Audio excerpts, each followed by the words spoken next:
Welcome back, everybody! This is a really well-made mid-1980s stickly solid cherry dresser. And I initially wasn't going to film this transformation, only because it didn't need a ton of repair work. It's pretty much a straight up, get the finish off, put a new finish on sort of thing. But cherry is quickly becoming one of my favorite woods, and it's just so beautiful when it's raw and then you put that first layer of finish on. So I thought I would share this with you anyway. I'm going to be using Odies oil to redo this piece, so stay tuned. My name is Angie and I refinish furniture. Sometimes I paint and sometimes I don't, but I always do what I can to save old pieces from the trash. Welcome to my workroom. If you've seen some of my other videos, you know that I can be a little bit chatty, and it's not that I like to hear myself talk. I like to explain what I'm doing as I'm going along. This video is going to be fairly self-explanatory, so for the most part, this is one that you can just sort of sit back, relax, and just sort of vibe to for about 13 minutes or so. One thing I get asked all the time is why I don't mention my stripper more than I do.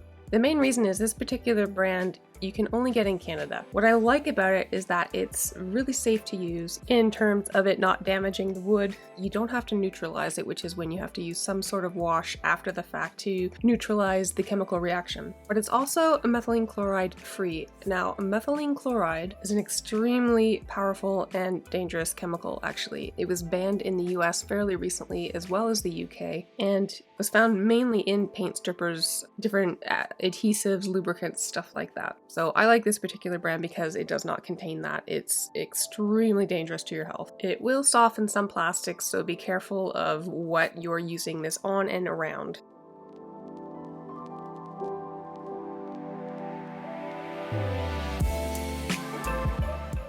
This finish is super thick, and even though it's solid wood and I could technically just sand through it, it is going to be way faster, way less work, and way fewer sanding pads if I strip this finish first.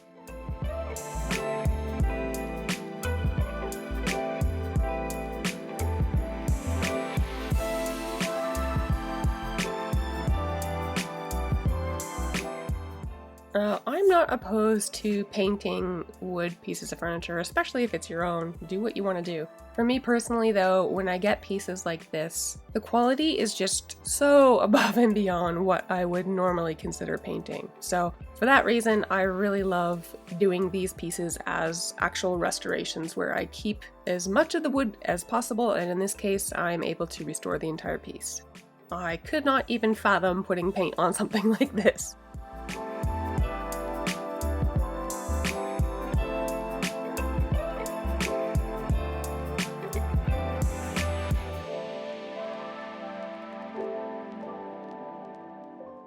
Every time I do this, it reminds me of a video I saw once of a little octopus squeezing itself through a small opening on the side of a ship.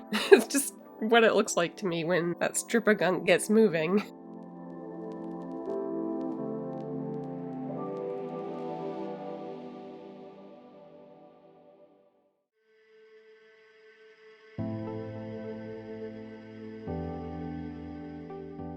Once I have most of the finish loosened here with the bristles, I'll go in with some 4-0, which is extra fine steel wool. You can also use one of those stripping pads that you get at the hardware store. That's fine too. You just obviously want to be careful that you're not using anything that is going to scratch the wood.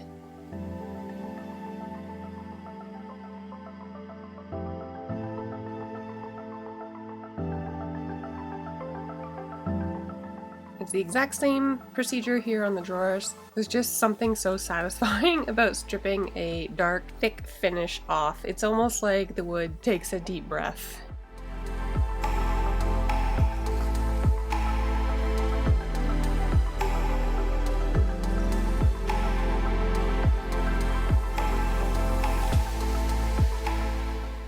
I'm going to be doing my first sanding with 150 grit, followed by 220, and then a final sanding of 320. There's not really much more than that to explain, so just to sit back and enjoy Mr. Dewalt doing his job.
about you, maybe I'm a little bit biased, but I could watch that all day long. It's so relaxing. I'm on my final sanding now with the 320 grit.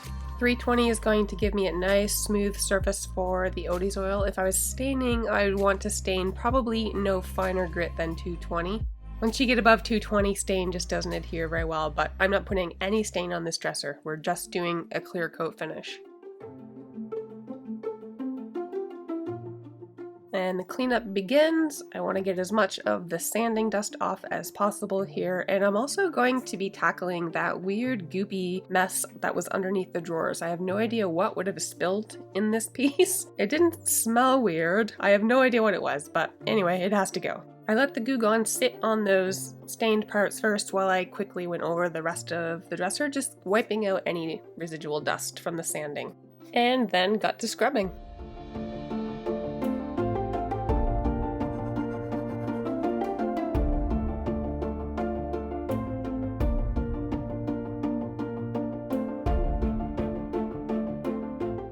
And a fresh tack cloth is going to be the final step here in ensuring that all of the dust is gone.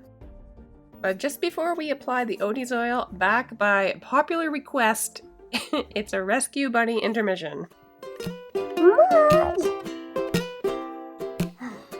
These 4 little baby girls are our foster bunnies from 10,000 Carats Rabbit Rescue.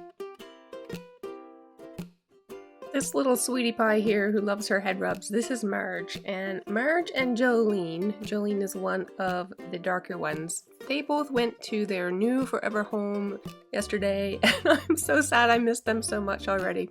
But we do still have the other 2 temporarily. These guys are hanging out in the same room where I do my editing, so they're a great distraction, I have to say.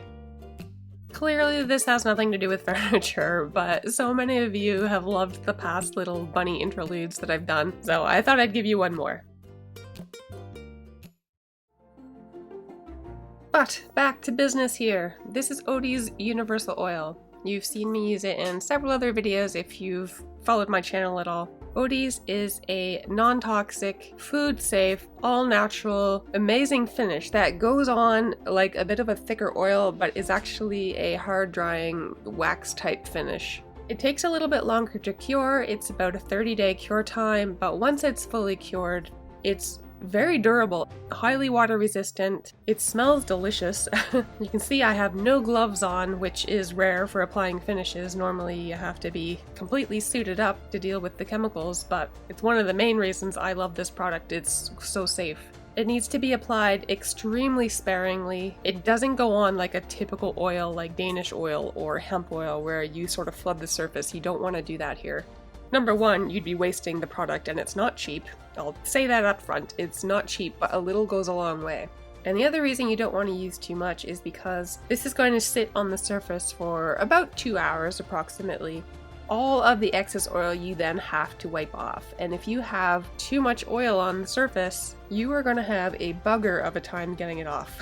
I made that mistake once. It wasn't terrible, but it was definitely a little bit more than I should have used, and it was exponentially harder to get off, even just having that little bit of excess. So apply it very sparingly. The little non-woven gray pad that you saw me applying it with, that is the best thing to use for it because it doesn't absorb it, helps it spread around and helps you avoid using too much. If you tried to put it on with like a cloth or something, you'd have a hard time. The one thing I didn't catch in the video was me spray painting the original hardware black, and I did this because the person who bought this dresser also has the matching nightstand, so I wanted it to be the same. Otherwise, I may have swapped out the hardware. We are so close to being done. I know this probably isn't as exciting a video as some of the ones you've seen me do recently, but I still wanted to show this to you because I think cherry is a beautiful wood, and I just wanted to share it with you. Now, it's been about a month and a half since I thanked everybody for the teas that you send. I have a bit of a backlog here, so just bear with me for approximately 1 minute while I thank these people. I promise I won't let it go this long again, so it doesn't take up so much of the videos. If you're unfamiliar with what the heck I'm talking about, there's an app called Buy Me a Coffee where you can send somebody a couple bucks, sort of as a thank you. It's not a requirement, and what I like to do to say thank you is just sort of add these little notes that come with the teas, because I don't drink coffee, in my videos to say thank you. These are the wonderful humans who sent me some tea, and what I use this money for is buying new products. So you see there's a stack of Fusion Mineral Paint. I just went and picked that up the other day, and that is because of you guys, so huge thank you. I'm going to be saving the next round of teas to put toward either a table saw or a miter saw. I'm not sure. I'd probably get more use from a miter saw. But yeah, it's something I definitely need to have. Okay, thank you for bearing with me. Let's have one last peek at this dresser from before. It wasn't terrible, but there was definitely some gouges and scrapes and dings on the front and the top. And overall, it just needed a refresh, and I think that's what I did. Let's have a look.